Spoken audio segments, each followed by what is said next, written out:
Je vais vous montrer une petite astuce que j'ai, qui est intéressante, on va dire quand même, parce que bon, quand on n'a pas pêché depuis un certain moment et que votre matériel il est en train de se reposer, notamment lorsqu'il a travaillé, on peut avoir des petites surprises. Comme par exemple, lorsque vous achetez des bouchons pas chers, des bouchons de Décathlon, par exemple, de ce type-là. Ceci aussi, pourquoi pas. Et puis, bon ben voilà. J'en garde même certains bouchons comme ça, à cause de la flottabilité que j'expliquerai plus tard. Enfin, on va prendre celui-là. Donc vous voyez, c'est un bouchon qui a servi l'année dernière, pas la sèche. Celui-là, bon, il tient assez bien, mais il bouge un peu. Et nous avons celui-là qui part assez facilement. C'est-à-dire qu'en lançant, avec la force, il arrive que ce petit bidule foute le camp, aille dans votre fil. C'est vraiment pas top pour pêcher. Et puis à la fin, bon, celui-ci fait pareil, et puis tout se barre en vrac. Alors moi, ce que je fais, pour que ça dure plus longtemps, c'est que je mets une pointe de colle ici, sur le guide.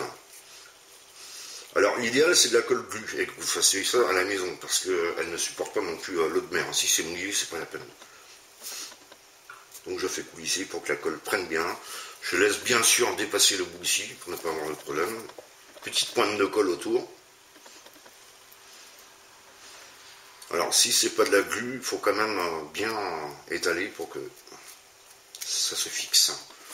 Ensuite vous calculez votre pour la flottabilité. Moi j'aime bien quand ils sont, vous allez voir comment.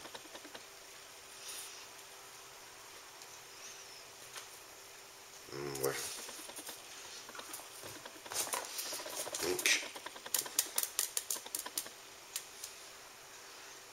voilà, quand il t'ébasse bien comme ça dans l'eau. Après c'est moins de régler le plomb.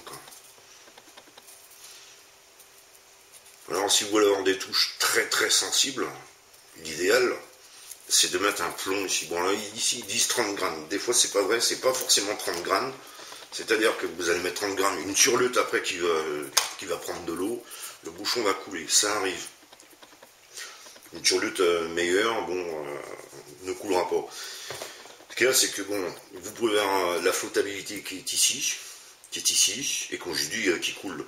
Si vous voulez des touches, ne pas louper vos touches, que ce soit vraiment très sensible, l'idéal c'est quand même de pouvoir le ramener, pourquoi pas, jusqu'ici. C'est-à-dire que l'eau arrive jusqu'ici. Donc, admettons que c'est pour 30 grammes, nous arrivons là, en rajoutant quelques grammes, un plomb coulissant 5 grammes, ou vous prenez des plombs, j'ai oublié le nom, qu'on pince sur le fil, justement, jusqu'à ce que la flottabilité arrive là. Bon, là, c'est une question de touche, quoi. Voilà, au moins, vous ne les loupez pas. Donc là, j'ai une pointe de colle, et puis moi, je vais rajouter une dernière pointe de colle en bas. Donc, je fais ça avec tous les flotteurs. Et comme ça, je ne suis pas embêté. Ce n'est pas la colle glue, je ne sais pas combien de temps ça va tenir, mais c'est quand même mieux que rien, quand même. Alors, ce qui est important, c'est de laisser sécher, voilà. Avant de partir à la pêche, et ne pas monter comme ça tout de suite. Voilà, vous avez donc un flotteur qui est tout neuf. Vous allez me dire maintenant, bon, il est dégueulasse, tout, je vois pas bien. Il y a quand même une solution, il ne faut pas être bête. Vous allez à, comment ça s'appelle, Point P, vous allez à Brico Dépôt, et vous avez des bombes, vous savez, réfléchissantes, du fuchsia, du jaune, du vert, qui servent pour tracer les chaussées, du blanc aussi. Il suffit de repeindre vos bouchons aux mêmes couleurs. Vous constaterez que j'ai un bouchon jaune, il existe du vert et du fuchsia. Bon, j'en ai pas ici, mais vous voyez, on peut les refaire quand même. Ouais, du fuchsia, voilà. Voilà pour les flotteurs.